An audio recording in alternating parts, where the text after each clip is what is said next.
It's the outdated wrestling hour. Kids love it.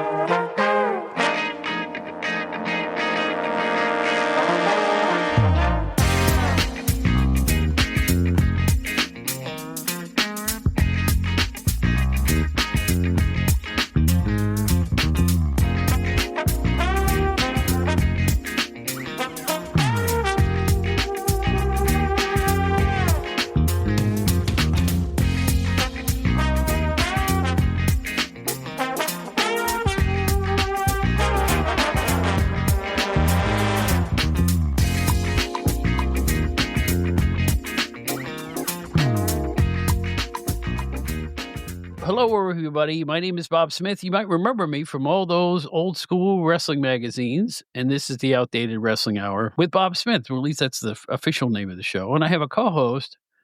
He is the proprietor of the fantastic, somewhat esoteric entertainment site, GenerationXWire.com. And his name is Joe Puccio, or as he puts it on the screen this week, Brady. What does Brady mean? I was wondering if you were going to bring that up this week. I logged in this afternoon and had to pick a name, and it really was nothing other than earlier today. The TV was on in the living room. I passed by. My wife was watching an episode of The Brady Bunch that was on MeTV or one of those shows. So that is the first thing that literally popped into my head. So there's really nothing else to it. I am old enough to have watched The Brady Bunch when it was a new program on, I believe it was on Friday nights on ABC. It's either Thursday or Friday, but I believe, and I think history will bear this out, was on Friday nights. And I think at one point it was a back-to-back with the Blanchard family. Okay. If I'm not misremembering. I'm 106, so these things kind of creep in and out of my memory bank. Now, the big question when I was in school was, which of the Brady sisters did you like best? Now, you know how guys are. And I don't even remember their individual character names at this point. I just don't. What were there three? There were three girls. The little tiny one, the pigtails, was what? It was Marcia, Jan, and Cindy. There you go. Okay. See, I even forgot that part. Marcia, how could I forget that? So anyway, that was a big topic when we were in grade school or whatever it was, or even probably as far as junior high. People were like, "Oh, that Marcia's looking good this season," that type of thing. So wait, this is a little deja vu because on a few episodes ago we talked about how you were around for the first run of the original Star Trek, right? When it was on. I will say, yeah, the Brady Bunch. No, absolutely. I watched it all the time as a kid, but it was certainly on reruns at that time. I think they used to air it when I got home from school. I don't know, 4 or 5 o'clock or something like that. Right. But that's interesting about the Brady debate because. I can see that with some shows, but I mean, to me, it's no contest, right? I mean, Marcia was always the really good looking one, the glamorous one. I don't know anyone that would pick Jan. No offense to Jan, but I mean, you know, I think it was set up that way. The show was certainly a show about Maureen McCormick was the good looking one. No, yeah. All I know is this. The Bradys were a possibly genial American family. Nobody was yelling. No one was screaming at the kids or vice versa. And the kids weren't fighting and nobody went into the other room and got the belt. I mean, it was just almost like, to me, the depiction of a utopian American family. I mean, they had a big house. Their biggest problem was, you know, who made the football team or whatever. It was, you know, they had a maid. Good gosh, who has a maid? But that was like an extension of the sitcoms we already knew, right? Back then, I mean, the shows in the 50s and 60s were the same, right? I mean, look at Leave It to Beaver. I mean, look at that household. I mean, how Ward and June were with the boys. I mean, does it get any more charming or charmed life, utopian life than that? All I know is there were 2 American families depicted on sitcoms that were closer to the truth. First was The Honeymooners. We can't afford that. And then there was Good Times. We can't afford that. Yeah. They were the only shows to broach the concept of we can't afford it. Like, our family was always, we can't afford that right now. In my house, I don't know about you. Oh, let's all go to the ball game. We can't afford that right now. You know what I'm saying? It was like, sometimes in my upbringing, it was like, you want to go out and get ice cream? Now we'll get a half a gallon at the store because we can't afford to go out and get 4 cones. No, I'm serious. That's how it was when I was growing up. Was it like that for you too, or am I just poor? Uh, nah, I don't know. I have, we were, middle class. I mean, like you, I mean, we didn't have a ton of money growing up for sure, but I never really felt that way. Like even for Christmas or birthdays and things like that, I always felt like we had, we were treated really well. My parents got us what we needed. Now, don't get me wrong, we weren't spoiled. They weren't just buying everything just for the sake of buying it. But I always felt like they did a really good job with that. When we wanted to do something, we were able to do it. But I know what you mean. I mean, it's funny though. I'm trying to think of other shows like that. The Honeymooners for sure. That might have been Yeah, the first one. they were scraping by. Yeah, they were And just it's they funny, were really Ed Norton seemed to be doing better than Ralph Kramden. He got the TV and about 17 other appliances that they the Kramdens had 0 appliances. How did did she even, like, iron the clothes? I don't know. It but, just he always had enough money for his what do you call it? bowling. Weekly bowling. Yeah. Oh, you gotta have I bowling. know, Yeah. yeah, you're a big bowler, but yeah, Nice. Honeymooners was the first, and Good Times is another good example. My wife loved Good Times. I was never, for some reason, that one sort of slipped by me. I was never a big fan of that. She still watches that all the time, and yeah, they were poor. I mean, you want to talk about a poor depiction on television? Mhm. Good Times is Yeah. one of them. Well, all I know is in my upbringing, we'll get back to wrestling at the same time. One of the big problems I had at the age of 13, 14 was wrestling was on Sunday mornings at 11 AM. What else was Sunday morning at 11 AM? Church. My parents were quite religious, and they insisted I go. "Oh, but wrestling's on. Get out of here. You gotta go to church." So, this worked for them for about 3 years, and then I really there was something inside of me, and I'm serious about this, that said, "You have to watch this show." It's Yeah. not that I wanna watch this show. You have to watch this show. Something told me I had to watch this show. So around 15 or 16, I finally got my way. They would all haul off to church, and I would stay at home and watch wrestling all by myself. But it paid off. You see what I mean? It's like if I hadn't had that knowledge base that started back in 70, 71, 72, I wouldn't have been able to do what I did later because to this day, I'm talking about 1972 tag team matches. Yeah. Something inside of me told me I had to see that show. I had to be there. Had to be there. Oh, I remember the factor that changed that all. We got cable. For Mhm. some reason in the mid-70s, in a rural upstate New York area, we got the most advanced cable system you can imagine. So we went from getting the 3 stations to about 70 stations and Atlanta. No, we didn't get Atlanta, but we got WOR, Channel 11, Channel 5, all the New York City stuff, and I think the Chicago station.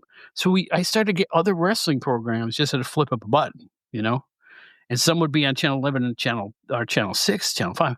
I finally had a plethora and ways I could watch it anytime because one show was being repeated on another network. So if they really insisted I go to church at that point, I could go because the show was being rerun on a different station at a later time. That ended the whole snafu. But I really feel that if I hadn't watched those early shows, I wouldn't be sitting here talking to you 50 years later about Johnny Rods. So it is what it is. Yeah, I was lucky enough to, when I first discovered wrestling, it was generally on Saturday and Sunday mornings, like you said, and I didn't have the church issue. I mean, we were Catholics and we did go to church, but I can't say we went every week. But I didn't have that issue. And for me, I'd wake up in the morning. And the thing is, during that period of my life, my mom was the one working weekends. So she would work Saturdays and Sundays. And it was just me and my dad and my sister.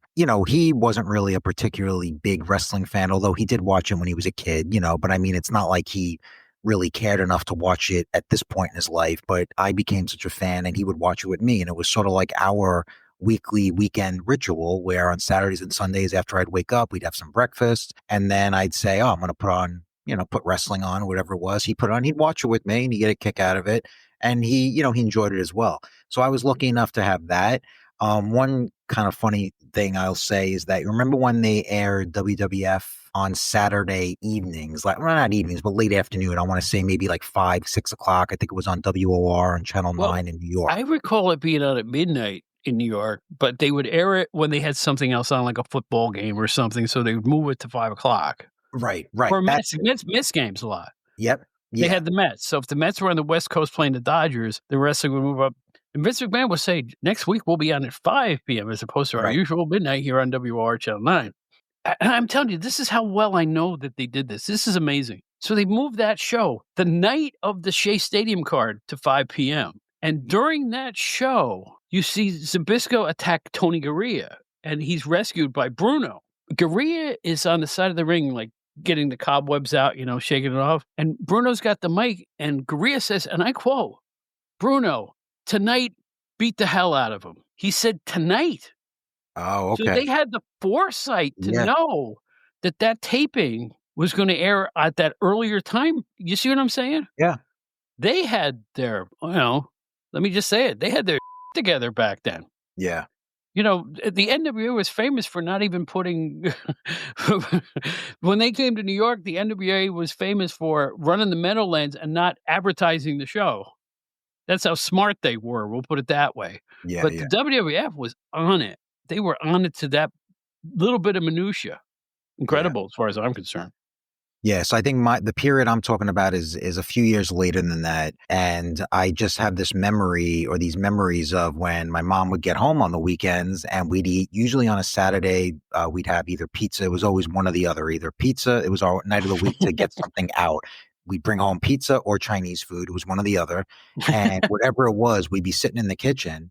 And of course, it would just be the time that wrestling was on, WWF. I could not miss it. And we didn't have a VCR yet at that time.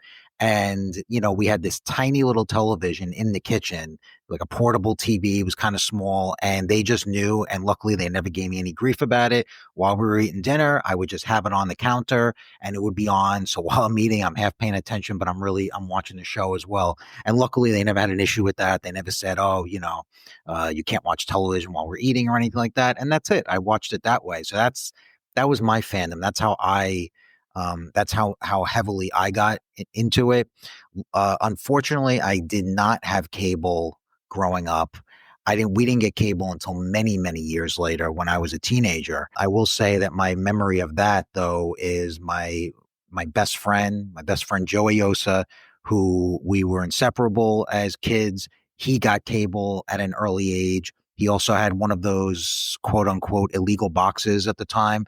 And it didn't matter what it was, any pay-per-view, any big show, anything that I couldn't see, I would be over at his house, staying over, watching that, until it was over. So give a shout out to him and his family that allowed me, like I was one of their own, to come over and spend so much time there. And he spent a lot of time over my house as well. But whenever it was something special like that on cable, because he had it, he knew, hey, Joe, you want to come over? Yep, I'll be there, and that's it. We spent the weekend watching that. I hope we're not being too regional, but I have one thought that's rolling around in my head right now, and then we'll get off of the New York thing. I wonder when wrestling went off Channel 9 and how people reacted. Because there was a time when I think it was probably the time they left Allentown, Philadelphia, Hamburg, when they stopped taping there. And then it went into wider syndication at that point. They went to the Civic Center first, then Right. a bunch of other. And I'm wondering when wrestling left Channel 9, because it did leave. But it left Channel 9, and correct me if I'm wrong, but didn't it go to Fox or whatever it was? Not Fox at the time, NYW or something like that? It beats me. I don't remember. It might have went to Channel 5, you're right. But I believe the fact that it left Channel 9 at all was, and I read that wrestling program, the older one, was probably the highest rated show on that whole company, in that whole channel. As far as I can remember, I've read that 1,000 times.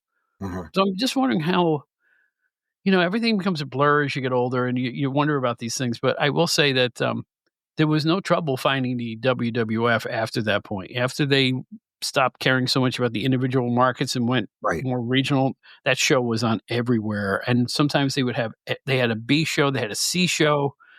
I believe Wrestling Challenge was a C show, and then show on late night Championship Wrestling hung, and Superstars of Wrestling was the other one. I think is the ones that they were. I don't even remember if one of those was a B or not. I just think they were for different markets. And then there was a D show. I know there was a D show because a new TV network came to Kingston, New York, upstate, when I was still working up there, and that was the D show, and it was like a hodgepodge of stuff that was on all the other shows a week later.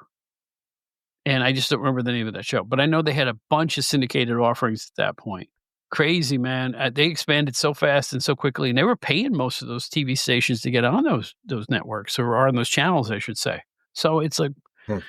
oh, everything changed so fast. I really miss I just miss those days so much that it was just such a different feel. Like you should just actually look forward to the weekend and just watching wrestling, seeing what was going to be on. It's so different now. There's just such a mass. There's such a glut of it. It's on. It's just, you can't get away from it. Every show, they're long, they're this and that. And it's such a different feel, but I really miss it when it was more regionalized. It was more special. That's, like you said, times change and it'll never go back to that. You know what bothers me? Not only is it on all the time, I want to miss most of it. Isn't that awful? I am a lifelong supporter of this industry one way or another, and I want to miss a lot of it. I have no interest in some of it. So I don't know what to say other than, well, I'm set in my ways. Joe and I prefer back when you could turn your dial. Kids, listen to this. We had dials on our TVs back then, and you would have to flip it around, and it would come to a number. And that number would be a local TV station every time. And you would look forward to it, and all the family would gather around sometimes with card trays. We would eat our dinner in front of the TV. Can you imagine? We did that. Why? Wrestle was on. Thank you, Bob, 20 minutes from now for chiming in. But you know what I'm saying? We all felt that way back then, right? Yeah. You remember when the TV stations used to just literally stop airing anything at one point when like there was no programming, so Oh, you'd fall you mean asleep at in the end front of of the the day? TV? Yeah, the first there'd be dun, dun, dun, Yep. dun, dun. Yeah. They would play the national anthem. Sometimes they would show you a wanted poster. Have you seen this man? Did they do that in your region? The TV is signing off at 1 o'clock in the morning in Schenectady, New York, right? And it's like, blah, blah, blah, blah, and they would actually do a few news headlines. Really? You would just hear a couple of stories, and then there'd be a poster. Have you seen this man? He's wanted for bank robbery in Schenectady, blah, blah, blah. If you see this man, and one time I'm drifting off to sleep. I'm watching this, right? I'm kinda in and out, and I swore the guy in the poster winked at me, and I was like, "Oh!" And then That the national anthem. the And at national first, it was just the song, and then they had a film of a flag waving. right, yes. And then it would sign off, and some of my local stations had a test pattern, others just went gray, bzz, right? It It would was be just like snow on the TV. Yeah, that was it on some of them, but I definitely remember the national anthem. I remember the flag. I remember just nothing on. I don't remember the wanted. Have you seen no, this person? we had that regionally, yeah, we had Yeah, that I in don't the remember that. upstate New York area. Wow. I will say this, can you imagine, back in the day, we were all satiated enough to know when it was time to go to sleep? All the TV networks went dark, and if you wanted to stay awake, you had to read a book or a magazine because there was nothing on T can you imagine that But now? can you imagine if nowadays, if there was actually a time of night, let's just say like 4 in the morning, 5 in the morning, where if you woke up and you put on your television set that there was nothing on? Oh, Right. it's a can you I mean, it's unthinkable. You can't even imagine that today, that there's actually no way that you can watch programming. Well, how about an upstater like me who had all of 3 channels to choose from? I had 3, you citier guys had more. We Yeah. only had 3. We did have an educational, PBS station in Albany, but it had a weak signal. Actually, you know what? No, it was what was the common? Was it the VHF or the UHF, the 2 different frequencies that they broadcasted on? Okay, we'll change that. Back in the day, we had UHF and VHF. I think UHF was where they would put educational TV, and then VHF was everything else, or vice versa. I don't remember at this Yeah, point. yeah, yeah. So we would have to change the television dial to the other frequency to pick up the educational station, and even when we did, it was all Yeah. snow. Yeah, yeah, So yeah. if you can imagine growing up with the access to 3 stations and they only broadcast from 5 in the morning to 1 AM. Astounding, and we all didn't think we were missing anything either. No, no, it was fine. Yeah. Yeah, yeah, I mean, oh gosh. Oh, now I'm looking at myself and, we see each other when we do these, and my hairline is getting higher all the time. I'm old as dirt, but I've always had a lot of hair. But now I see a little bit of a raise in the hairline. Joe, you don't have that problem, or is that a choice on your part? Yeah, right. It's so funny. When I got married, I had such a full head of hair. Really? I did, and then, little by little, it just went away. And I always remember the moment that I never, you don't really look at yourself. You don't look at your head from the back. You don't see it. So I was kind of oblivious to this. And there was one moment years ago that I remember my wife and I were in a Barnes and Noble, and she she made a comment about my hair or something, and I just happened to look at a mirror in there. There were 2 mirrors, and for however it was, and I saw the back of my head, and I was disgusted. I couldn't believe it. I said, "I can't believe I have lost that much hair." I said, "I never even knew, I never realized it." And little by little, it kind of started thinning out, and now it's a choice where I just kinda go buzz cut, And because, well, it's I'll let you fans know who because you can't see him, but Joe has opted the Steve Austin route, and you look good that way. It looks good. It looks like a choice. I No, appreciate it. seriously. No, you look good that way. I can't imagine you with a full head of hair at this point. It Yeah. just works better with some heads. I am positive that if I no, really. I am Yeah. positive that if I did the same thing you're doing, I would look like Henry from the old school comic. You remember the comic Henry? No, I don't. Here's more old school for you guys. There was a comic of this silent little boy named Henry, and he had no hair. But he had a big chromium noggin there, and he would just get into little scrapes. But it was the dumbest comic. It would be like the only thing he ever said was question mark. It would be a thought balloon over his head. Like he would see a duck, and then the duck would come bite him in the ass in the second one, and the third one he'd just be scratching his head with a question mark. Okay. Henry was never funny. All right, Henry was never funny, but it goes back to the days of the Catch and Jammer kids and Popeye and the cartoons and, really old school, Mutt and Jeff, those really Yeah, yeah, yeah. old comics. So here I am once again proving how I unbelievably dastardly ancient I am. well, It's beyond belief. Hey, can't say I remember that, but you didn't miss much. Anyway, I think you should maybe one day give it a try. I think everybody no, has that opinion of themselves. I think you look fine bald.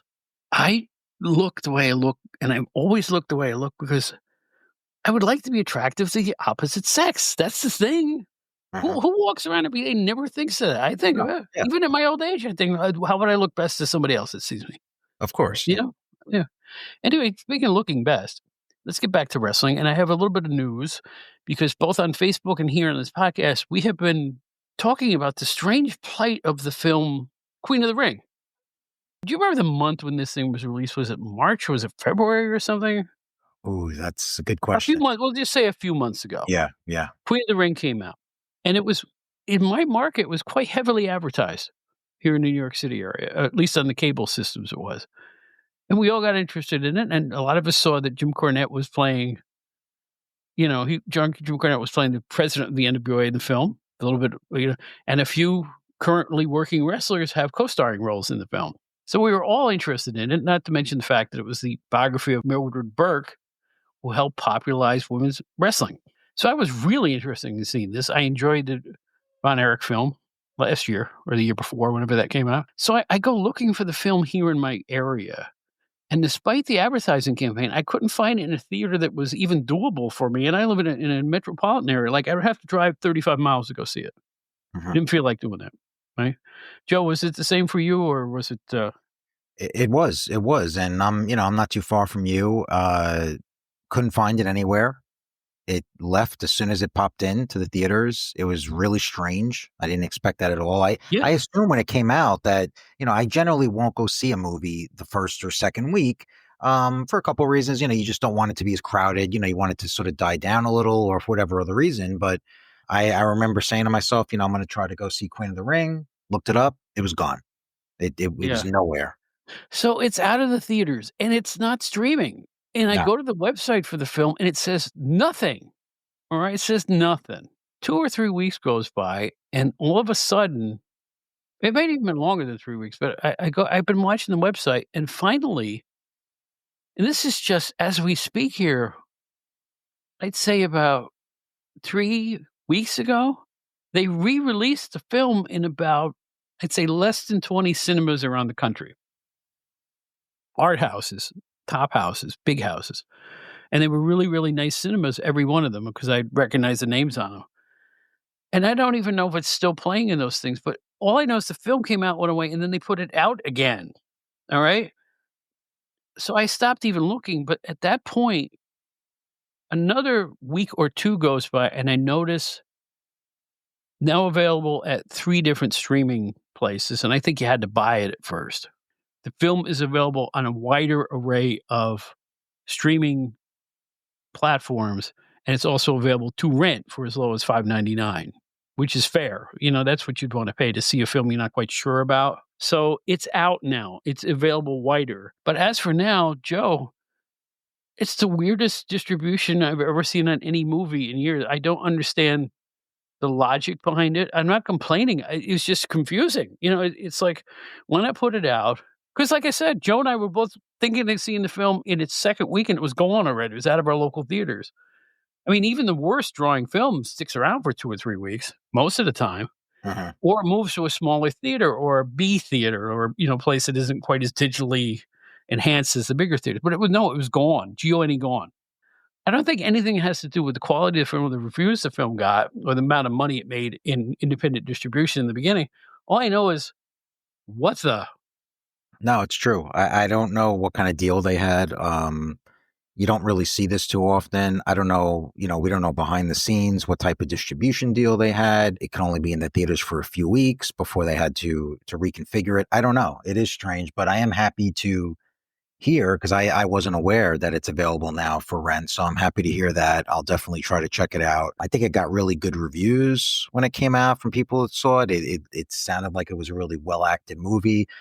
Besides the wrestling cameos, I know there's a couple of character actors in it that I like. Walton Goggins, who's been in a ton of stuff. I believe he's in it. I think Martin Cove is in it as well. So there's definitely some interesting names.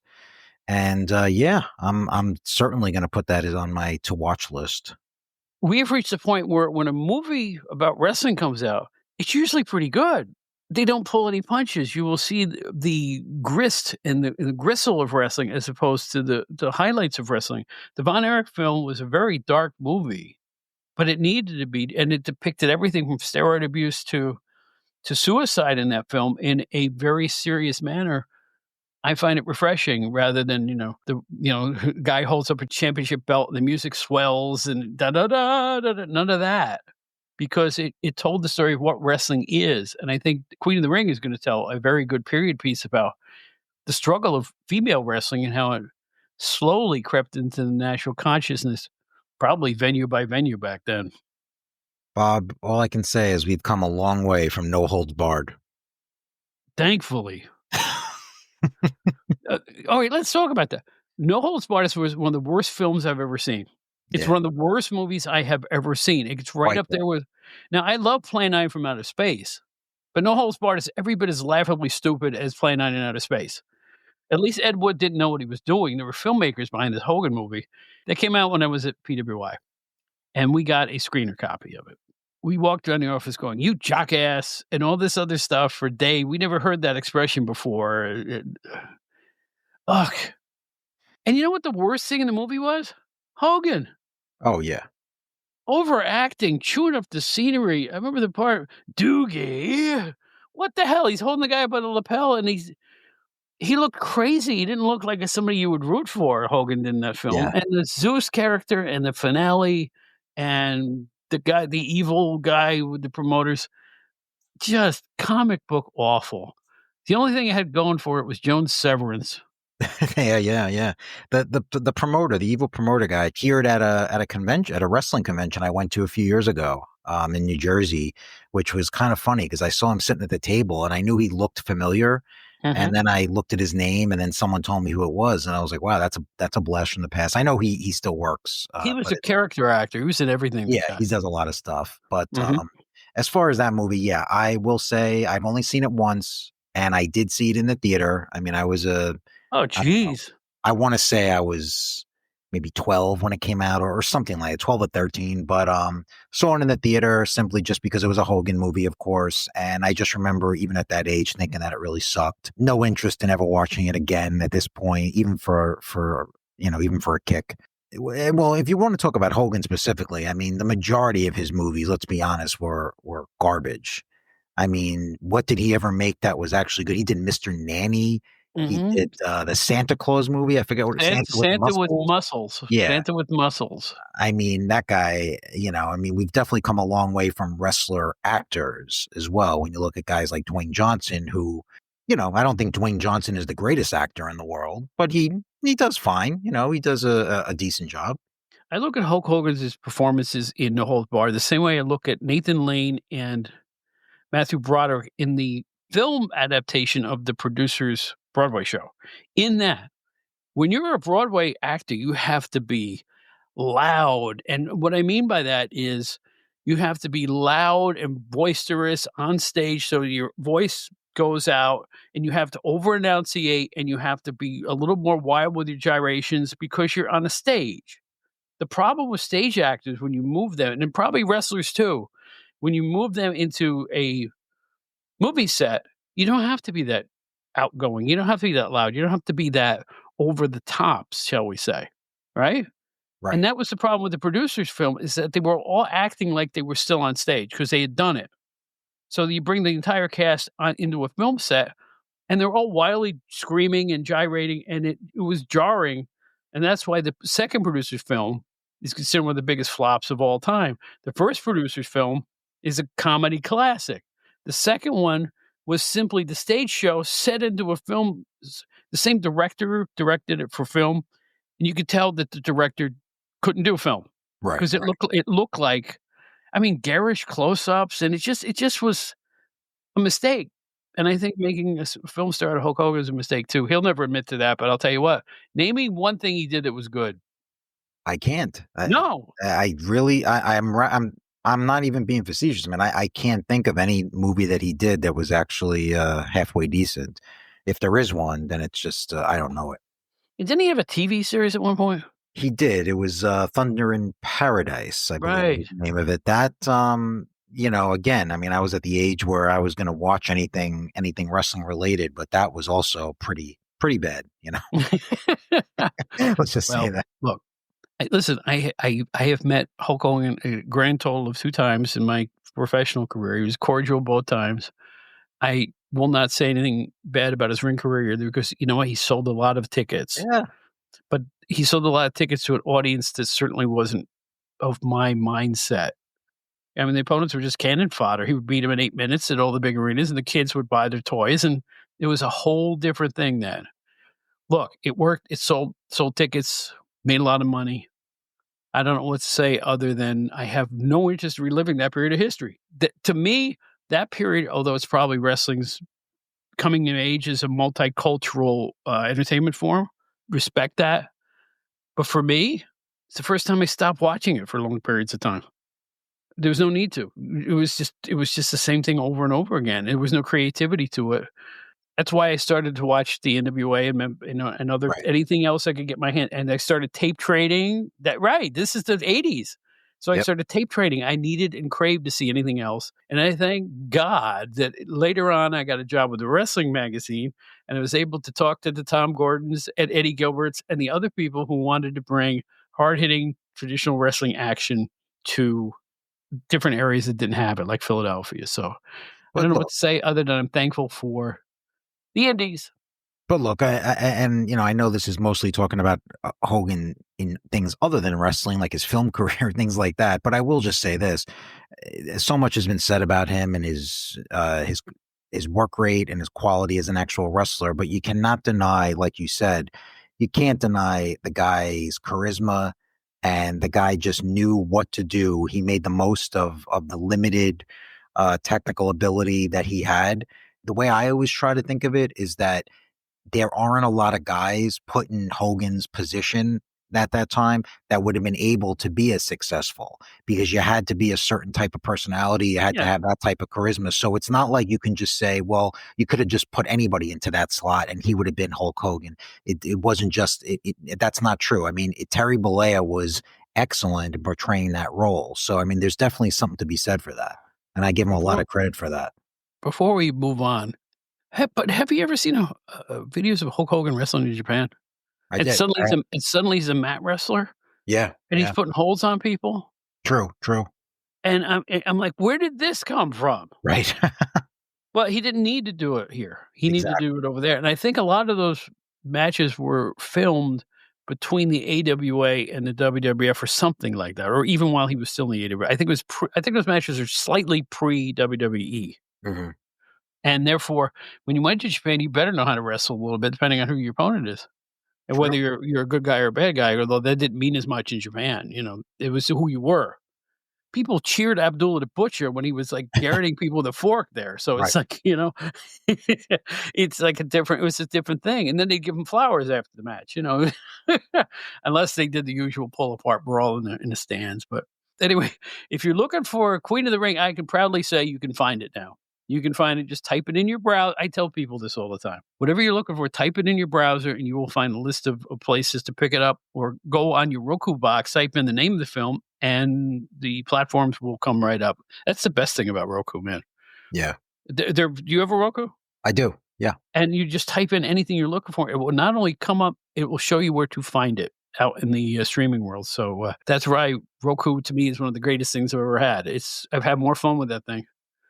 I actually wore one out. Did you ever wear one out? I wore one out. I am on my second one. I can't remember why. I think it was just, I think it just, I wore one out. I did. It just stopped working. Yeah, it So I stopped went and bought another one.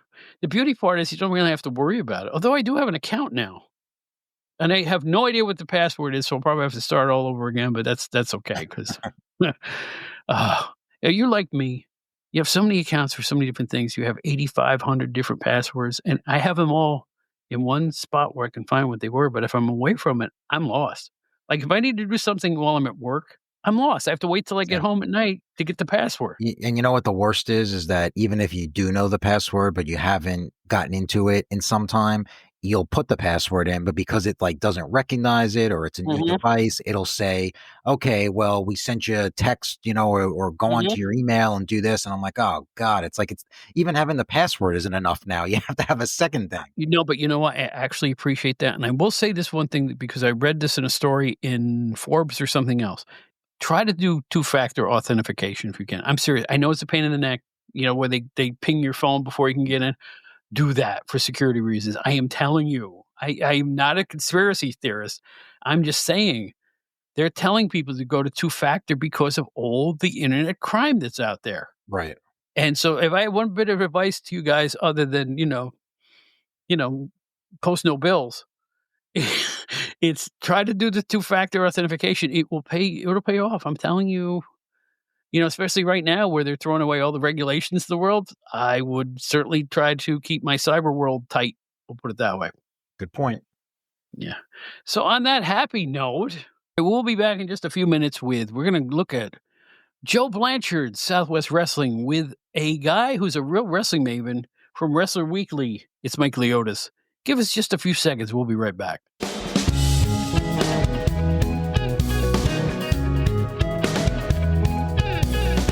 It's your one-stop shop. Great wrestling. WrestleCopia.com, where you'll find an armload of great wrestling podcasts. Some are weekly, some are not. All of them are great. Ray Russell brings WrestleCopia to you, including his own show, The Wrestling Memory Grenade. There's Regional Wrestling, The Wrestling Stoop with Bob Roop, the Puro Wrestling Academy, Retro Wrestling Review with Gene Jackson, Dave Dynasty's Wrestling Nostalgia, Monday Warfare, Raw vs. Nitro, the Other Ship podcast, the Captain's Corner podcast, and much, much more. Great host, great shows. I guarantee you'll learn something every time you tune in to the WrestleCopia Podcast Network. Where do you find all these shows? How about starting it this way? Just log on to WrestleCopia.com. There's nothing else like it anywhere.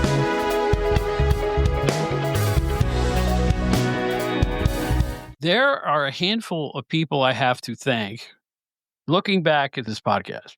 And I thank them profusely, just like Bruno Sammartino bled.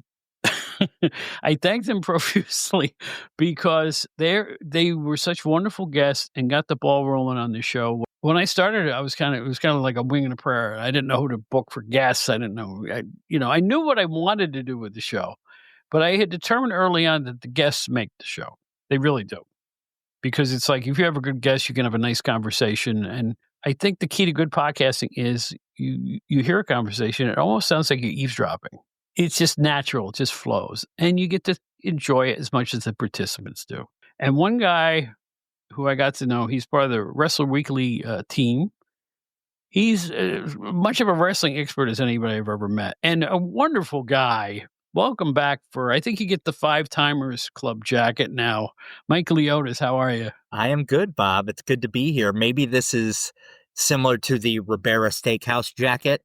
Very nice. Yeah. I'll take the 5-time. I'll take the 5-time on the Outdated Wrestling Hour. This is one of my favorite places to be. So thank you so much for having me. No problem. Styling, man. Styling. but no, I'm glad to have you back because we have hit upon several different wrestling organizations in the past. And this time we're going to talk about something that I've never attended one of their shows. They weren't around long enough and I was too young at the time. But I can't believe I'm saying I'm too young at the time. But it's really true because I was stuck in upstate New York at that point. We're going to talk about Southwest Championship Wrestling as run by Joe Blanchard in the late 70s to the mid 80s. And you know, it was one action-packed hour of TV. Mike, I understand you were into it probably as much as I was. I remember seeing Southwest for the first time on the Wrestling Gold video series that Kit Parker Films put out in the 80s. It had a lot of Memphis and a lot of old Detroit with the Sheik, and it also had a lot of Southwest. And what stood out to me was the venue, the Junction. That little venue they had. I remember Gene Kelly was the announcer on the tapes, I believe, at that time. They had Gene Kelly, later on Steve Stack, but they both had very distinct voices. Gene Kelly was very much a country, sound like a good old boy, where Steve Stack had that nasally, "Welcome to Southwest Championship Wrestling." But they were both great. So that was my initial exposure to it. And then as I got a little bit older with Tape Trade and then YouTube and digital, and then I was really able to do a deep dive and found just so many great matches and feuds and wrestlers, and we'll mention these guys, I'm sure, but the Sheep Herders, Scott Casey, people who might not have been bigger stars later in their WWF careers or whatever the case may be, but were just gold mines in Southwest Championship Wrestling. For the few years, well, but by the way, before we get into that, I just want to say that the Junction was in San Antonio. San Antonio. Sure. Yeah, just for people who may not know, it was an all Texas promotion. I mean, and it had. Let me explain the TV show too. I don't want this to get away. The most unique look, because you would have the one announcer to the left of the wrestler doing an interview and another announcer to the right. You remember why? In Spanish. That's right. In Spanish, Rapido Rodriguez. You'd have him on the right and Steve Stack or Gene Kelly on the left. And it was so brilliant because they would simply mute the other microphone, record two different tracks. So you had one with the English and one with the Spanish. I never saw anything so smart in my life. It was great, and it was a colorful broadcast. Even the ring was bright. I think it was bright green ropes, which it just stood out. It was this little warehouse kind of feel. And we had mentioned, just before we came on, that it's still standing. It's an antique store now in San Antonio. And there are some pictures online, if you look, where you'll still see those ceiling tiles are still there. The ceiling tiles are still the same that it was in the Junction. It's kind of the last remaining pieces of it, but it's so funny. Like it's in a little strip mall. Yeah. I will say that it looked really good on TV, the Junction did. It looked really good. It didn't look fancy, but no wrestling arena looked fancy that era, really, before, they started showing weekly shows in arenas. But it looked like it was the home of the place. The fans were hot. Oh, yeah. Memphis, cheering from the crowd there, and it was always full. Yes. Yeah. And, Joe Blanchard, who had been a wrestling lifer at that point, brought in every star you can think of. And they were affiliated with the AWA and other organizations, and people would come and go out of there, which gave it like a fresh feel all the time because you didn't know who you're going to see. You could see Mil Mascaras there. I mean, I have a list of people who have been on the show. It's crazy. I mean, 75, 100 names of people who, they stuck a lot of times to their, regional guys like Bruiser Bob Sweetan was always or Sweetan, I should say it correctly. Sweetan, Though he didn't deserve it, but I'll put it that way. Yeah. But, and Terry Allen, young Terry Allen got his first teeth cut there. And, Bobby Fulton, you just go down the list of people. It's, Ron Sexton, people who were kind of local-ish, right? Yeah. A lot of the prelim guys were local-ish, but then you'd surround them with the biggest stars in wrestling at the same time, like Nick Bockwinkel, and go down the list. It led to a really hard-hitting. It was kind of like Memphis, but they certainly didn't steal from Memphis. It was all the Blanchards, really. And how can I forget Tully? Good gravy. Tully just was really in his element. I think this was likely my favorite version of Tully. I mean, if you are a fan of Tully as a horseman, this is that turned up to 10. I think that his tag team partnership with Gino Hernandez, Tully had a great singles run, but you pair him with Gino Hernandez, the original dynamic duo, before Gino went to Dallas and teamed with Chris Adams. Amazing heat that they got. It was such an action-packed show, and Tully was in the middle of all of it, but even the things that they did, like you said, that hour, it flew by, number one. They were so creative with the angles. Just so many different things that stand out to me. And you had guys coming in. Bruiser Brody would come in, right? Nick Bockwinkel would come in. They did an angle where it was supposed to be Nick Bockwinkel. I forget who was supposed to be Terry Allen was supposed to be wrestling a young Magnum TA. And young Magnum was kind of, he wasn't Magnum yet. And Bockwinkel's doing an interview and he's, yucking it up for the cameras. And in sneaks Manny Fernandez behind him to take young Terry Allen's place. And boy, when Bockwinkel turns around, is he surprised that he sees Manny Fernandez in the ring to wrestle him. And they have a great 10-minute match. Bockwinkel gets put in the sleeper by Manny. Of course, Manny's bleeding all over the place because when have you seen a Manny Fernandez match where he didn't bleed all over the place? And he puts Bockwinkel to sleep, but the bell rings, time runs out, and Manny doesn't get the bell. But it's a great angle. Just little things like that made it great. As you described it, I remember the match now, seeing that match. And it is a great match. It's a classic. And I think the fans at ringside really thought that Manny had a shot. I really think that because he did have a shot. He was battling tooth and nail. He's coming up from behind, face the crimson mask, as they used to say. Yeah. And he was still in the match. And it was almost like a mini main event match right at your home TV. And Absolutely. I'll tell you, and as many people listening probably remember also too, they were the first regional wrestling or any wrestling on the USA Network. Yes, they were. And they had a coveted Sunday morning, 11 o'clock slot. It didn't last long. And for various reasons we can go over later why we think it may have been taken off the air or the fact that maybe even Blanchard pulled out. Nobody really knows the answer to that question as far as I can tell.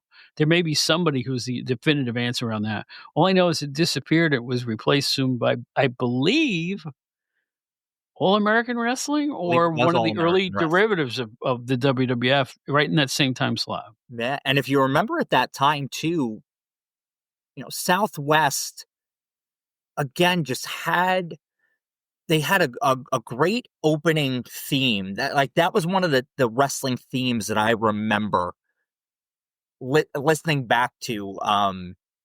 And not only that, again, the young stars that they had, it was wild. It was just a wild wrestling show. They had a storyline with the Grapplers. The Grapplers were the Southwest Tag Team Champions. Mm-hmm. And managed by Don Carson. I don't know how many people remember Don Carson, but he would wear the baby blue leisure suit. I couldn't think of it, I was thinking of Ralph Furley. Don Carson had a long career. He was popular in Los Angeles, I remember. Yes. And that, you go back to the 60s for that, 60s and 70s. Yeah. And a long career, and I believe he did a little managerial stuff in Memphis too, Yes. as I recall. And he just he was the Paul Jones of his era because he was really there was. all the time. You would scratch your head and go, "He's still around?" Yes, he's still around. But you know what? He drew the heat, and I remember he was a good guy in Los Angeles, and by the time he's in Southwest, he's this mouthy, mean-spirited, nasty, get him off the screen type of guy. And he drew the kind of heat though that was like, "Oh, get him off the screen," as opposed to being mad over something he did. Yeah. He'd be bragging or he'd be saying, "We're gonna whip it," and you just go, "Get him out of here." Like Lou Albano style heat. So Oh, obnoxious, you wanna get rid of him.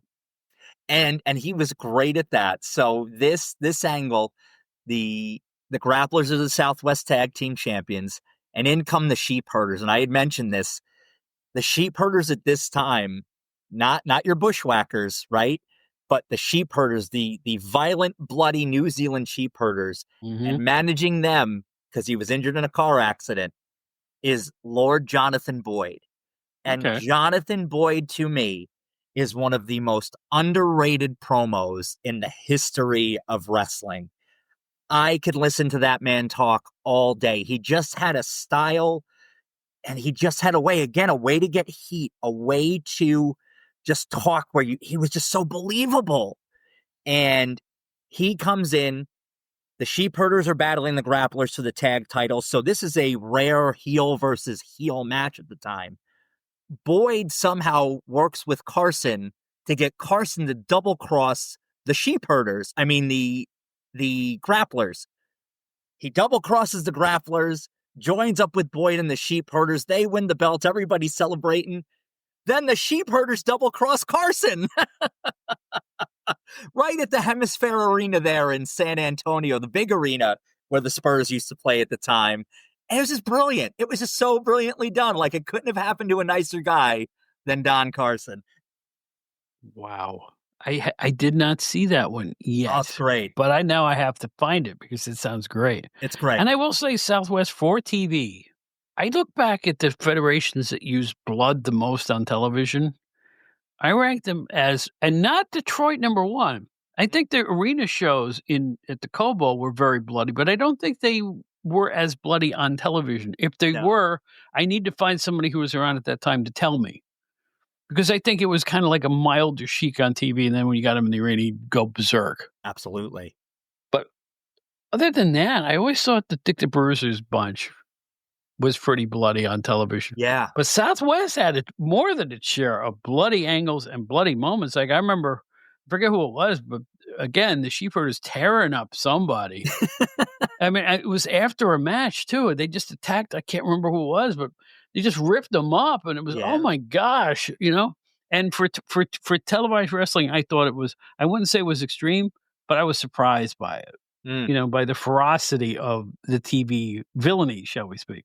Yeah, Southwest was not afraid to push the envelope, so to speak. I think that was their style, and it really worked for them.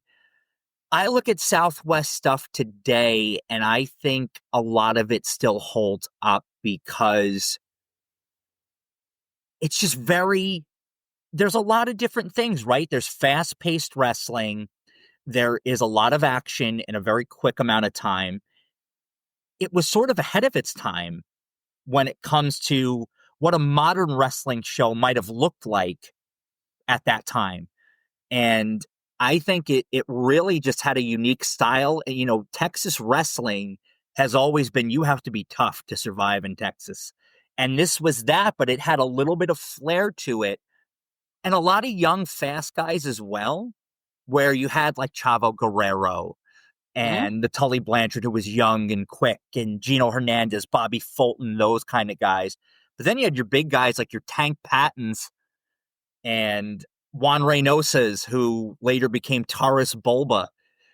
So you had an eclectic mix of people. I remember even Tully teaming with the Sheik once or twice on Southwest television. Sheik would come in. Yeah. But Brody was there, so, and Manny Fernandez, I think, bleeds during interviews. Yeah. I got to tell you, too, I'm a fan of Steve Stack. Oh, huge fan. He had a one-of-a-kind. He's very underrated in the history of TV wrestling announcers. Of course. Well, it's gonna be a humdinger. He would have these I can't imitate him, but he was always upbeat and like, I'm telling you, that could take the paint off a Buick. He had all these colloquialisms that I had never heard before. And I'm like, wow. But he was effective and he sounded like he was from the region. He did. That's what made it good. Yeah. He was definitely a Texan and he talked like a Texan. Right? Yeah. I apologize. He had that great nasally tone, but he knew how to call wrestling and he was into it and it was fun and he was entertaining. And he was a good straight man too. And I think that's what made him, I liken him very similar to a Frank Bonham in Portland, where they were your straight man, but man, did they get into the action. Mm-hmm. And were they a great soundtrack for that action? And it was phenomenal. I thought Steve Stack was great. Gene Kelly was a little bit less of a wrestling announcer, but again, more that country bumpkin, and you felt right at home with him. He was like a home-cooked meal that you can just kind of listen to. And I enjoy Gene. But Steve, to me, I agree with you, Bob. I think was very underrated, and I think celebrated by fans still who really look back at Southwest and cherish it, to this day. Well, I think because it is available on various streaming services and things like that, that more people see him now than did when these shows were new. Absolutely. It's all the people who want to learn the wrestling history by catching up on old federations. And I think Southwest needs to get its due. This was my kind of stuff. I loved Memphis. This was like Tennessee, Texas. It had that you never knew what was going to happen feel to it during the interviews, during the matches. Like you say, you talked about a betrayal earlier on. And the action was always fast-paced. They had a TV match versus Nick Bockwinkel. By the way, at one point they were affiliated with the AWA and considered that the main title, really, the AWA World Championship. And it was Bockwinkel. Maybe you can help me with the name. This is my memory. Relampago Leon? Is that right? Relampago Leon, yeah. All right, I could never pronounce the first name. But anyway, he was a little undersized. And he's taking on Bockwinkel, and he's doing really well. And, Gene is like, oh, boy, we might have an upset here, right here in Texas. Of course, they didn't. But the kid really looked good. And then I see him at another TV match. Oh, the kid's doing great. And then he lost again. I'm like, I just met the Rick McGraw of Texas. Right? Because Rick McGraw here in the East would always, Ken Patera. Oh, he just barely beat him. That type of thing. And then McGraw, bad luck. Yeah. Yeah. That's kind of the push that Kurt Hennig got, if you remember in the 80s. I do remember that. Yeah. Remember, he was just good enough to lose. Kurt Hennig, Eddie Gilbert, similar, in that era in New York. They had a lot of good young guys. Terry Allen fit that role a little bit for them. They had Shawn Michaels came up in that territory. Yes. Mm-hmm. Very young Shawn Michaels. And again, a very similar role. He actually had, after Southwest had originally closed down, Fred Behrens had bought that territory or had tried to revive it as Texas All-Star Wrestling. And Shawn Michaels was part of a tag team with Paul Diamond as the American Force. And that was really the first push he ever got in his career. But they were the home to a lot of really great young stars. Again, I go back to Gino Hernandez. Gino Hernandez, to me, did so much in 28 years that just, to me, one of the best and one of the greatest what ifs. Him and Tully were a great tag team. They split up. They end up having a feud. I mean, who do you, Gino was the babyface there. Tully was so unlikable and was so over in that role as a heel that Gino Hernandez is the babyface. So it was an eclectic thing for sure. But even that, blood on television, they had just defeated the Grapplers, I think, for the Southwest tag titles. And they had those really cool looking belts with like cowhide, and they were like these big silver discs with cowhide on them. And Gino and Tully win the match. And after the match, Tully just starts beating the stew out of Gino with the belt. And the dynamic duo is done. And Gino was on his way out to Dallas. And I think Tully was on his way out to Jim Crockett. So it wasn't a super long feud, but a dream match, so to say, nonetheless. And, really, really good stuff out of Southwest. Every minute of that 60-minute show had stars. Absolutely. I don't ever recall, like, you would see some regional territories. Like, you'd see a match in Portland against a couple of the locals, and they never really made it out of there. The beauty part about, Texas wrestling is it's transient, and everybody goes in and out of there. They had Mil Mascaras come in for a while. Absolutely. And I'm just going down this list here. The Guerreros, like you said, the Sawyers, Dory and Terry. Wow. Let's see here. Ricky Martin and the young guys like Bobby Fulton, right? In fact, I think it was Bobby Fulton. I don't know if it was the Fantastic. I think that's who the Sheepherders tore up when I saw it on TV. Probably I could be wrong. Fulton. He was in Southwest. He was the U.S. junior heavyweight champion at one point there. There you go. But I'm looking, I think one of their first early title holders was Adrian Adonis, I believe. Adrian Adonis. So that was when they created their own world championship. Lou Thez was there with his original belt, the little one, and then they did one that looked very much similar to the NWA world title of the day. And they had a tournament, and the final was in the Summit in Houston, former home of the Houston Rockets, which is now a church. And it was Adrian Adonis, and not adorable Adrian. This was original biker Adrian with the studded collar and the leather jacket and all the studs. And him and Bob Orton had a great match in the final. And Adonis won the belt, and he was considered the world heavyweight champion. Didn't last long, like most outside world champions didn't. But Adonis was the world champion. Yeah.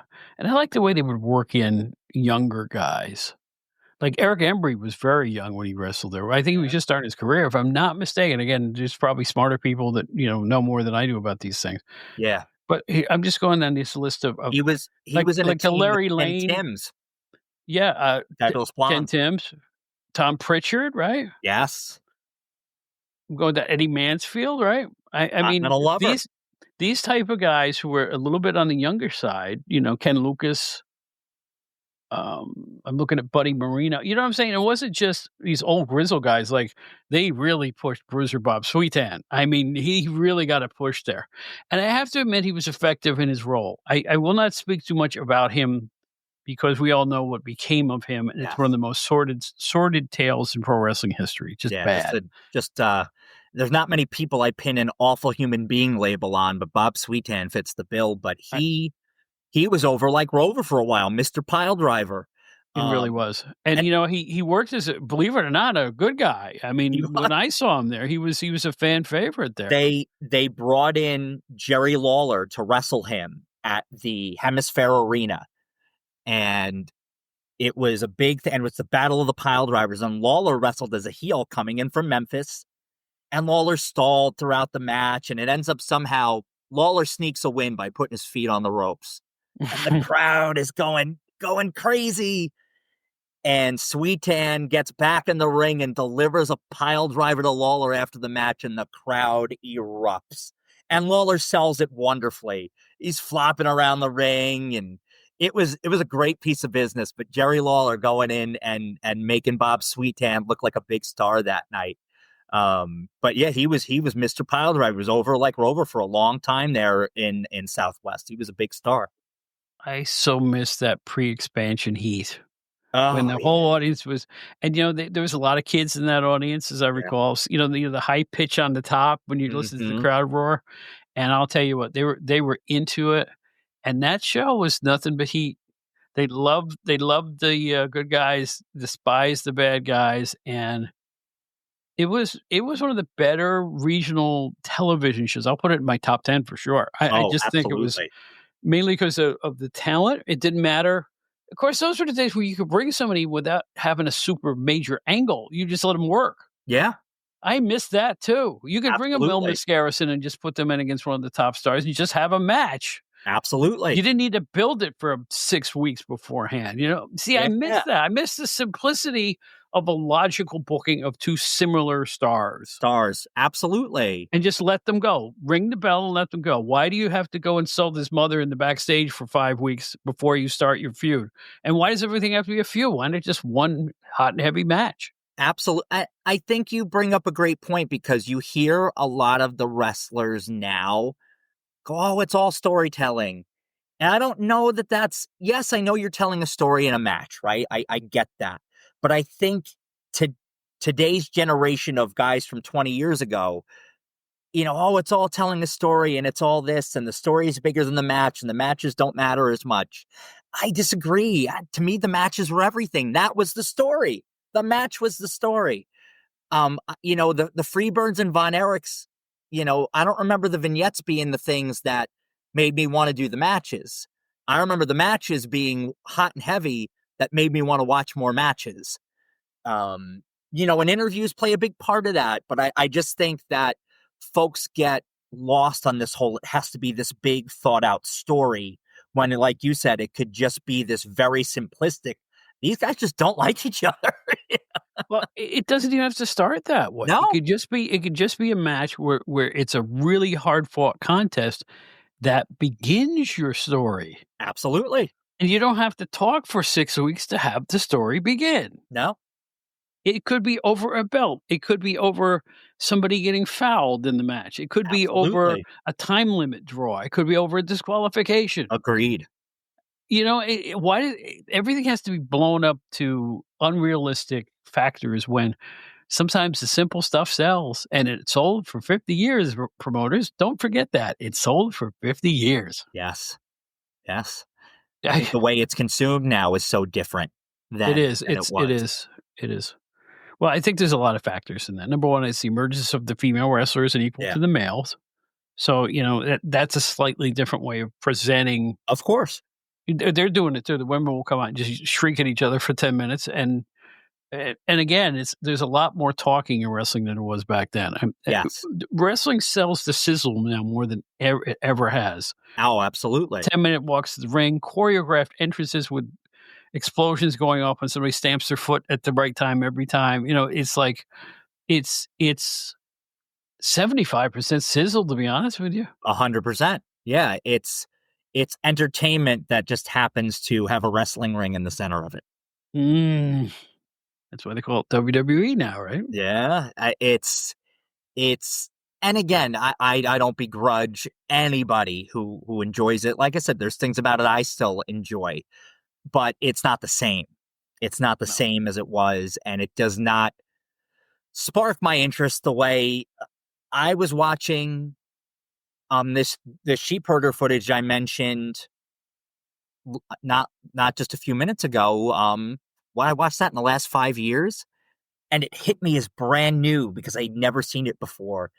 And it was just so exciting. It was so real. It was so raw. There was something that, again, is why Jonathan Boyd stuck out to me. It was just so raw and passionate, and I bought into every word he said. And I wanted to go back in time, and man, I wish I could see this live. Well, you know, you make a good point. If all you folks listening, or some of you who are listening, all you know is the Bushwhackers, you got to see the Sheepherders. Oh, yeah. It's the same two guys, but with a difference. And what a difference. What a difference. They were the most night and day switch ever in wrestling in my eyes. Absolutely. They went from vicious, bloodthirsty, do anything in the ring, heels of heels, to a children's act. Yeah.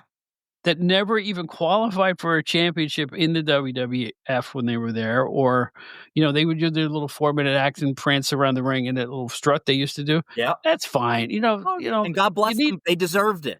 Listen, after busting their asses for 15 years, sure they did. Yeah. Sure they did. You know? They didn't have to kill themselves and were probably tripling their salary doing it. Yeah, absolutely. I don't begrudge those guys for doing it, but it's different. It's the same thing when you see people, and again, people only know what they know. When you see people say, "Oh, you know, Akeem or this one or that one," that's the one man gang. Mm-hmm. You know, that was a bad dude back in the day. You know, I don't want to speak for someone else, but I'm sure Bill Apter will not mind me saying that Bill always considered the Sheepherders some of the finest gentlemen he ever met. He thought they were both wonderful guys, and as I'm turning out, they're both wonderful guys. You know, they Yeah. were really, really nice guys. I have a funny story about Yeah. when they were still the Sheepherders. It was the NWA, and I think this was at the Meadowlands or Philadelphia. I don't remember which. And Bill's at ringside shooting. You know, remember he used to Yeah. shoot ringside shots a lot. Bill had been with the Sheepherders in the back singing Anthony Newley songs together, right? Right? And I don't remember the song, but I'm just gonna, "Oh, you got the lovely bunch of coconut." I don't know what the song was that they were singing, but they were in the back singing together because Bill's just a karaoke guy and everything else. So they go out to the ring, right? And I'm sitting relatively close, right? And I think Luke is bending over through the ropes and sees Bill and goes, "I got the little bit," and Bill goes, "I want to do the thing." And they're singing together, but nobody can hear them, but I can tell what's going on, and I'm dying laughing. I just thought that was one of the funniest things I've ever seen, but they That's got great. away with it because who would think they would be singing Anthony Newley hits to each other? So there's a nice anecdote of Bill Apter and Bushwhackers only proved that what really cool cats that Luke and Butch really were underneath all that absolutely. gore. So I want everybody who only knows the Bushwhackers to go and check out the Sheepherders. The Sheepherders. Oh, Incredible. man. They were amazing. They were absolutely amazing. So anyway, I'm going down this list of wonderful, Kareem Muhammad. Oh, We talked about Bobby Jaggers, Skip Youngian, Tony Atlas. yeah. I don't know who Dan Greer is, but he's someone I never heard of Dan Greer. Yeah, He's I'm on the not list. sure about Dan Greer. Another guy Yeah. that I remember who I loved, and this was, again, later on in his career, talk about a late career resurgence, the Mongolian Stomper, Archie Goldie. Oh, that's right. I remember Southwest seeing him on there champion. too. You're absolutely right. And I believe when I saw him, he was a good guy. Yeah. Yeah. Giving an impassioned speech about something that I don't remember, but he spoke fluently. I had never seen the Mongolian Stomper with my own eyes before this. Archie Goldie was great. Man, I'll tell you, what a physique. Holy mackerel. What a physique. And I was just talking to a buddy of mine, and it, very similar to a Johnny Rubberman Walker becoming Mr. Wrestling 2 later in his career. The Stomper became the Stomper later in his career. And it was a full resurgence for him. But Archie Goldie had that look. I mean, he just looked menacing. And he had that great physique. And he, again, managed by Don Carson. He was a Southwest heavyweight champion. Again, they had one of those cowhide belts. And I believe it was a cage match between him and Dick Slater for the Southwest Heavyweight Championship. Again, just a great match. Slater's the baby face, Stomper's the heel, and Stomper's doing his thing. Slater wins the match, and it's just the crowd goes wild. There is a photo somewhere as well. I saw it. It's got Dick Slater wearing the AWA title. It was one of those dusty finishes where Slater beats Bockwinkel for the belt, but it's overturned.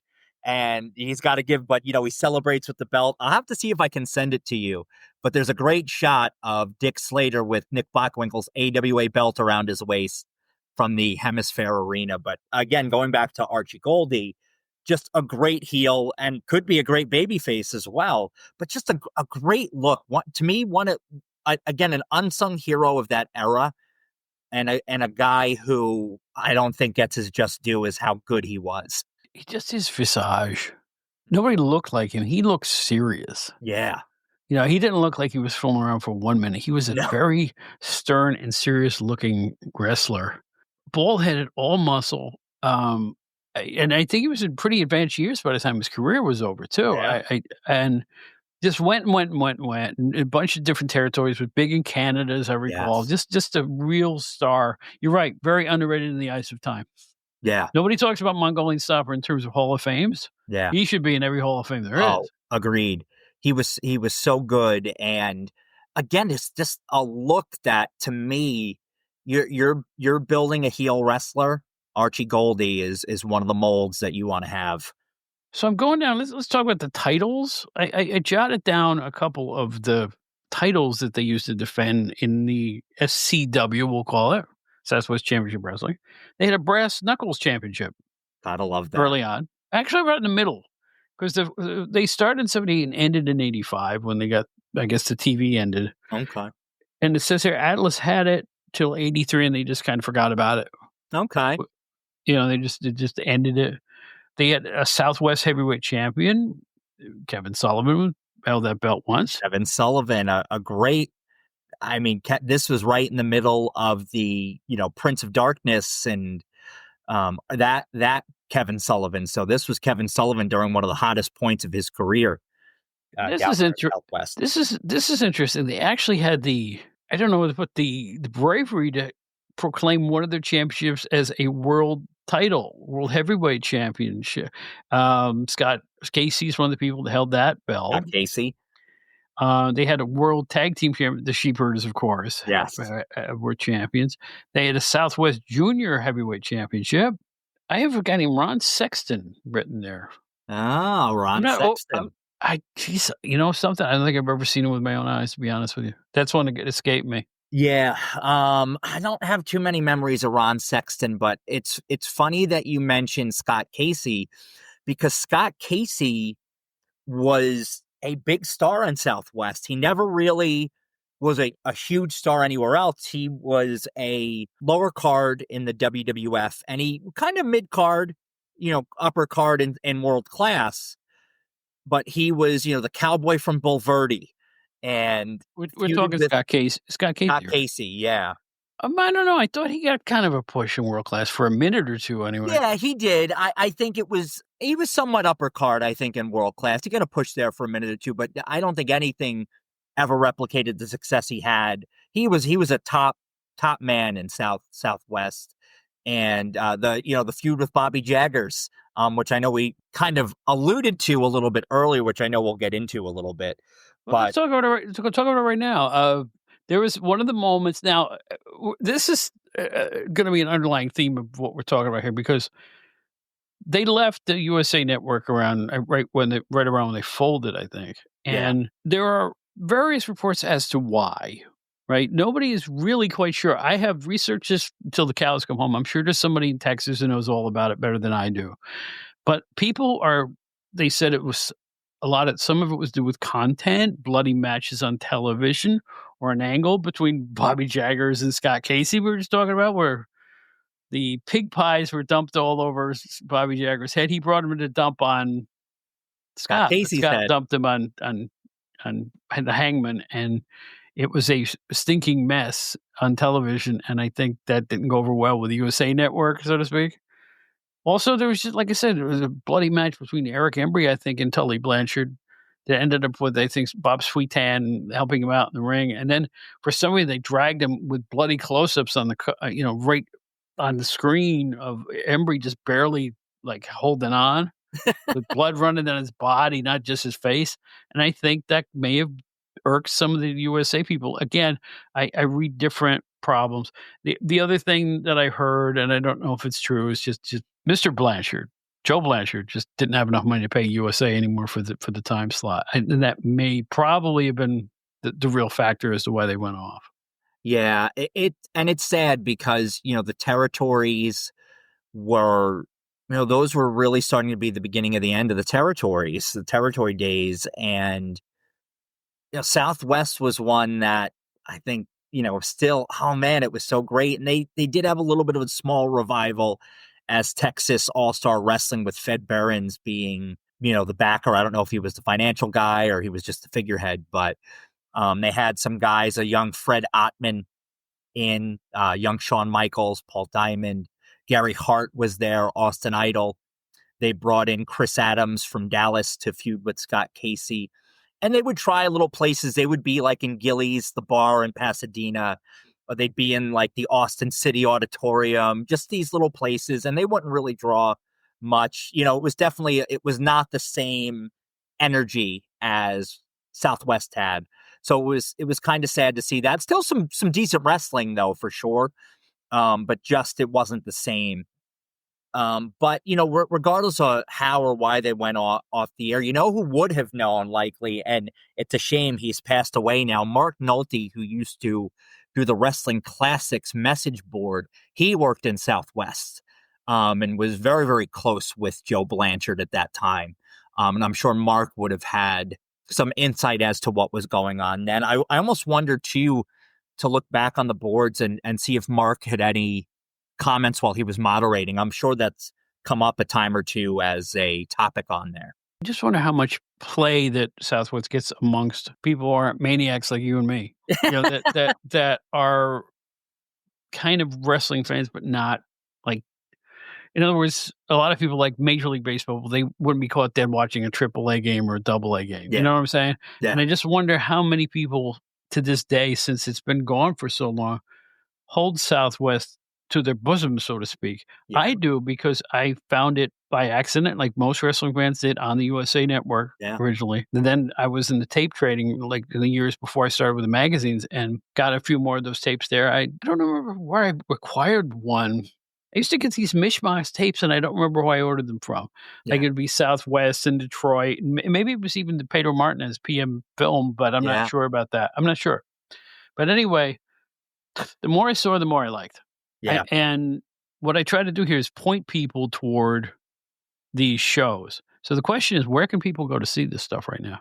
So there's some great channels on YouTube that you can find a lot of Southwest Championship Wrestling on. That's where I've watched it for the most part over the last few years.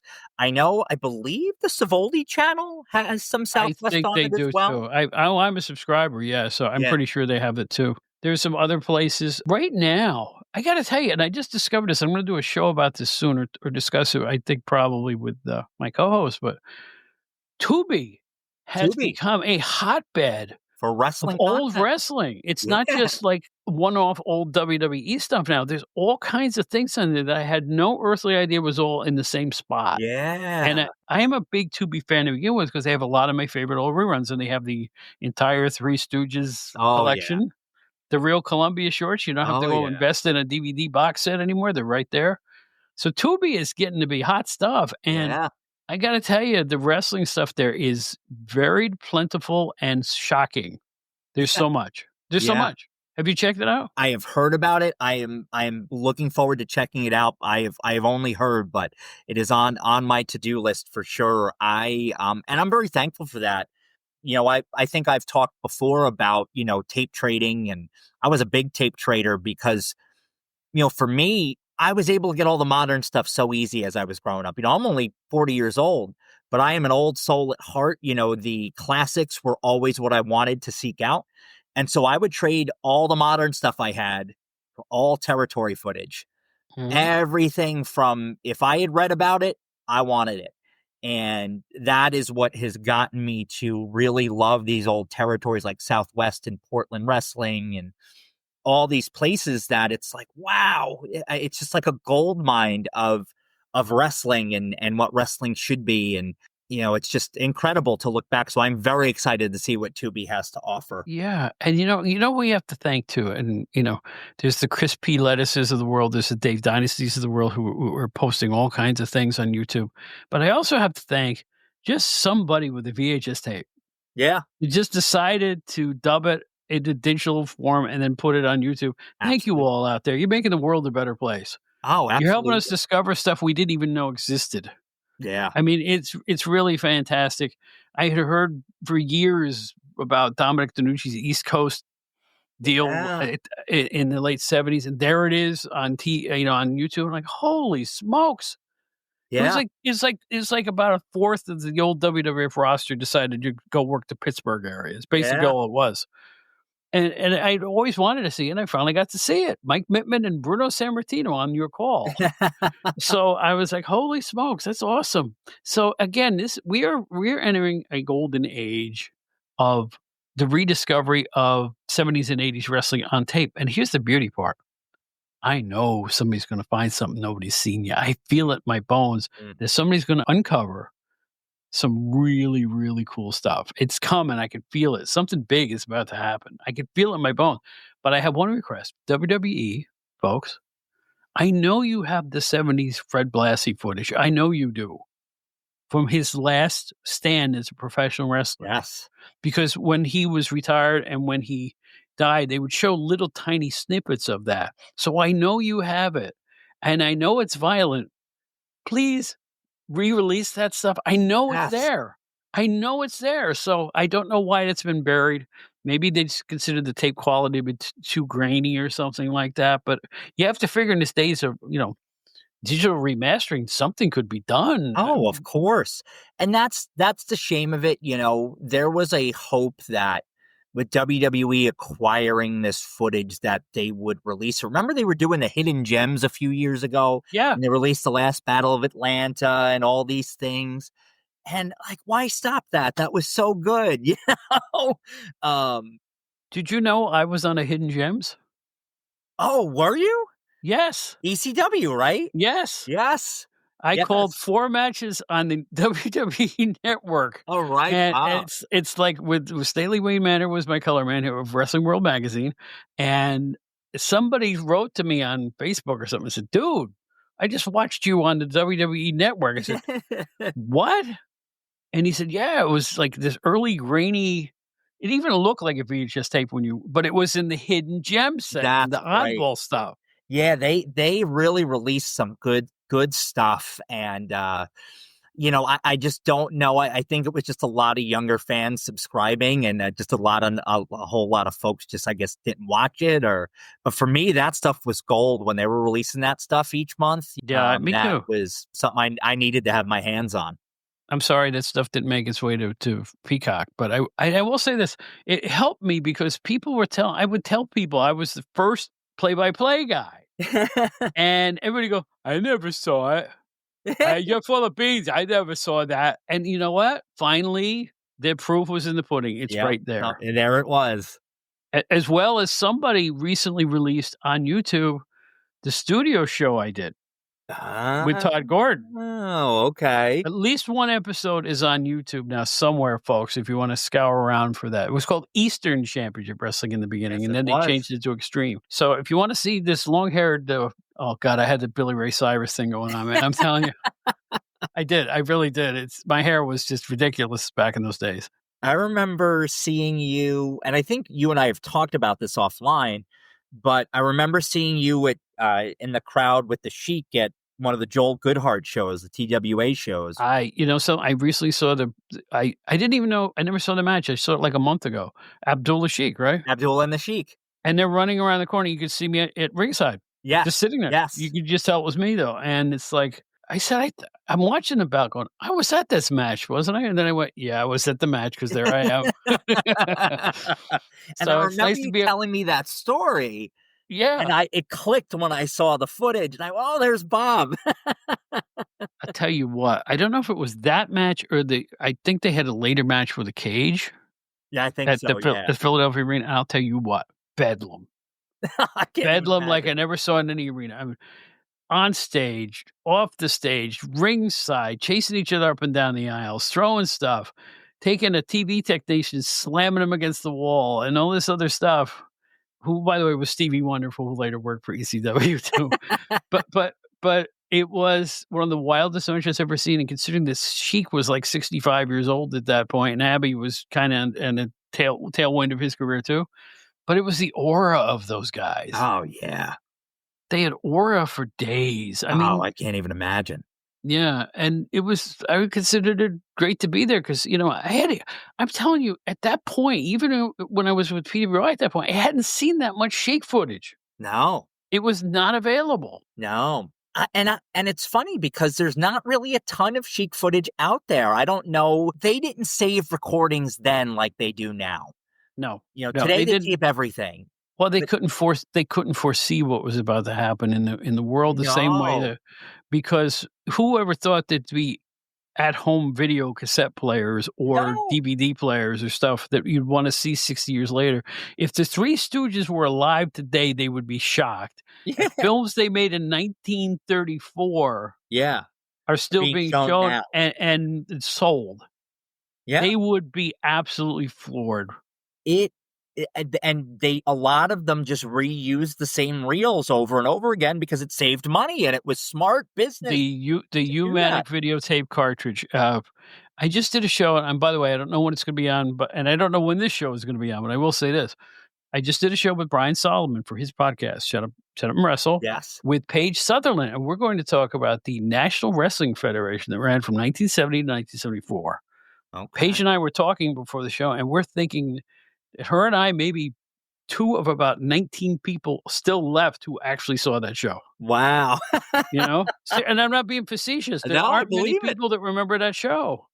So the point I'm making is, who could have foreseen them? Because Pedro Martinez, Nobody could have. or Pedro Martinez, was the promoter. He would take those cartridges and send them to his 6 different TV affiliates, and then would send them back, tape over them, send them back. Get them back, send them back, get them back, send them back.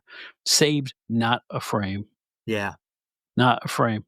Probably used them on his next project, the IWA. Yeah, absolutely. So it's like, oh boy, there is a lot of wonderful wrestling footage that did exist that they just didn't have the foresight. Who knew there would be VCRs? No. Seriously. Nobody knew. No. Or there'd be a secondary market for stuff that you taped 10 years earlier. Yeah. Nobody realized that these would be the classics that people looked at. And I think that's why you see guys, the Sheik has a reputation because of the footage that does exist of him, even though he is older. It's the fireballs and the pencils and all those things, and people forget, he had a career that started in the 1950s, and he built, and nobody is really, they've heard of the Sheik in his heyday. I don't think anybody's really seen the Sheik in his heyday. Brian Solomon, who wrote that wonderful book. I'm sure you own a copy of that. It's one of my favorite books. It is my favorite book of all time. Yeah. It passed the another book. I'm not going to say who it was, but it's like the book I always waited to read, because not only did it talk about the Sheik, it talked about all the territories. Yes. The research was just stunning. Oh, it was unbelievable.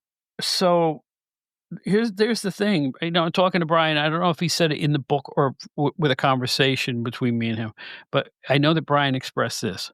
All you're seeing is kind of like the end stages of Sheik after Detroit closed and after Toronto went belly up. And, it's like the McKigney past. He had several years where he barely worked after that. Absolutely. And then started to come back slowly. And then Japan started calling, and then the nostalgia factor kicked in around 85, things like that. Yeah. But it's like, we missed it. We missed a lot of his best or most, shall we say, extreme work. Absolutely. The little amount of Sheik tape that I do see, who had fans in the palm of their hand like he did? I mean, it was like, I can't stress it enough how it is a product of its era that shall never be replicated again. And nobody's ever going to have that control of a crowd the way he did. No. It's still the fear in them the way he did. Everywhere he went, every moment that he put his face outside of his house, he was the Sheik. Yes. I can't tell you how much I admire that. That is devoting your life to your craft. And I mean, it paid off for him, and he didn't have a perfect life. If you read the book, you'll read all about that too. Yeah. Oh, yeah. But I have to admire somebody who gave that much of himself to anything. Oh, absolutely. I mean, it wasn't until that book came out that you really, really only peeled back some of the curtain. And it's how many years after he's gone? I know. And I didn't know he had such family trouble at the end and all that stuff. I just didn't know. I didn't know. And it was a shame to see how wrestling had kind of moved on from him. And that's what hurt me in reading the end of the book, because I just think he deserves so much more. And I think he devoted so much to it, and it's a shame. From what I understand, Lou Thesz went through the same thing. Lou Thesz, the ultimate white bread, wholly scientific, non-flamboyant, just a wrestler who abided by that was all Lou Thesz was, and he was real good at that. But by the time the 70s and 80s rolled around, he was hanging on doing interviews for every federation that would hire him just to stay as part of the scene. And from what I understand, people would make fun of him for being so old hat. It's funny how these things work. But I think the passage of time brings clarity to a lot of things. I think so. Now Lou Thesz has regained his stature and his status as an all-time great, and it never should have been thought of in any other way. But that's But anyway, Southwest, man, go out and see it, Mike. It's so good to have you back here, my friend. I'm telling you, we have nothing but fun when we talk, don't we? Oh, I love it, and I'm so thankful I could talk wrestling with Bob Smith all day, every day. And hopefully you all enjoyed it too. Southwest is great. Hopefully you'll add that to your list of things you want to watch in the future. And if you do, I think you'll enjoy it very much. There's no question my audience will enjoy that. There's no question. Now, what are you up to? How's Scotty doing? Give me the poop on Wrestler Weekly and let people know where to find that. And tell me what's going on with Scotty's book, too, if you'd be so kind. Yeah, so Wrestler Weekly is going strong. We are in our 9th year, and it is just a pleasure and a great thing. So you'll see some really cool stuff we've been doing with some of the Mid-Atlantic wrestling programs. Just got some things in signed from the late Bob Ruggers that we recently posted. We featured some things on number 1, Paul Jones. So that's been a lot of fun. The book is hopefully scheduled for 2026 release, which we're looking for. And Scotty's done some incredible work on it. Like anything else, there's your red tape and things you got to get through, and then just busyness as I don't know if you guys know, but Scotty is an athletic director and basketball coach with Crossroad Christians Academy down in North Carolina. So he is a busy, busy man, but he is doing great. Wrestler Weekly is going strong. You can find us Facebook, Twitter, or X and Instagram. You can find us at Wrestler Weekly. You can also find us at YouTube and just chat with us. We love chatting wrestling with people. We love to see the things that made you tick. And we love talking the classic wrestling that we all fell in love with way back when. And the things about that classic wrestling that still stick out to you today, just like we talk about here on the Outdated Wrestling Hour. I'll tell you what, Mike Leotis and Scotty Richardson do Wrestler Weekly for the best possible reason. They love it. That's it. You guys are not becoming millionaires from this. I'm not becoming a millionaire for this, but we talk about it because it brings back a period in our lives where we were thoroughly entertained by professional wrestling. Am I right? Oh yeah, it's all for the love of the game, and we've met some great people along the way, and we hope to continue to do that. And we're just very blessed to have met so many wonderful people, and that includes Bob Smith, who we looked very much up to from his work, and just so many people that we've gotten to cross paths with that like pinch me. Oh my gosh, I'm talking with Bob Smith. I'm talking wrestling here. So it's really a wonderful thing, and we're very grateful. I want to thank you again as being one of the cornerstones of this particular podcast. Is it 3.5 years? No, we're into our 3rd year. Excuse me, I'm old. We're into our 3rd year, not our 4th. We're into our 3rd year. I'm crossing it with my day gig, folks. This is how old I am. No, but we're into our 3rd year now, and they said it wouldn't last, and it started under kind of odd circumstances, and it's one of the best decisions I've ever made. Because when I do this silly stuff, I am 25-year-old Bob typing away in Rockville Center again and trying to hit my deadlines and calling up wrestlers on the phone when it was easy to do back then. It was a whole different ball of wax. But yeah, I got some news recently that things are going very well here, very well. And I have to thank you, Mike, and Scotty for coming on the show, and all of our guests. And it never ceases to be fun. And that's why I'm here. Amen to that. Yeah, that's what makes it great. When you're passionate about it, you can do it, and it's fun, and that's why we do it. It's a great thing, and it takes us back to a simpler time in our lives, and just brings a lot of great joy. Here's one question I neglect to ask you. I know how busy you are, and I mean, do you ever get out to a live show anymore? It's been a while. Me too. It's been some time, but I'd like to. I wish I had a time machine. I'd like to go back to the Portland Sports Arena or the Sportatorium in Dallas, but it has been. I think my last live show was 2023. Was the last one I went to. So I'd like to be there because there's nothing like wrestling in person, even if it's in Madison Square Garden. I work with an organization called the IWF here in New Jersey, and we do some shows for charity that are really, really great. I made my debut as ring announcer there when was that? Just a couple months ago. And it was great. Jeez. We run a few shows a year, and it's always for a great cause. We run them up in Nutley in North Arlington, New Jersey.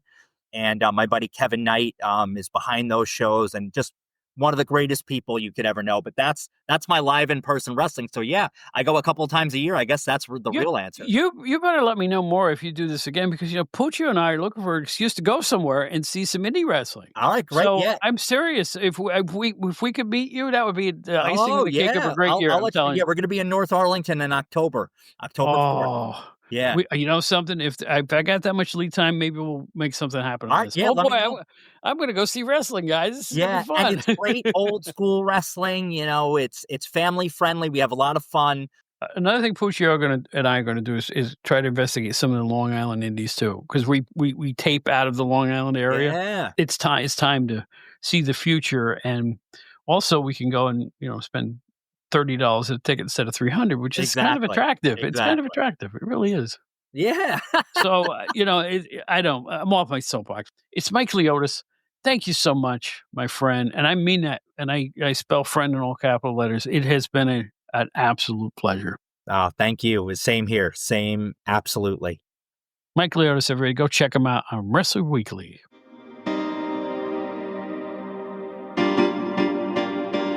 Attention, Gen Xers. If you'd like to explore the era that appeals to you, look no further than GenerationXWire.com. The generation who grew up with elite in entertainment, music, movies, TV, books, pro wrestling, and more finally has a one-stop destination for all their Gen X needs. From Aerosmith to Batman to the Killer Bees to the Twilight Zone, there's something for everybody at GenerationXWire.com. You won't find a more eclectic mix of pop culture content than at the leading website that specializes in the greatest generation, GenerationXWire.com. Check it out today.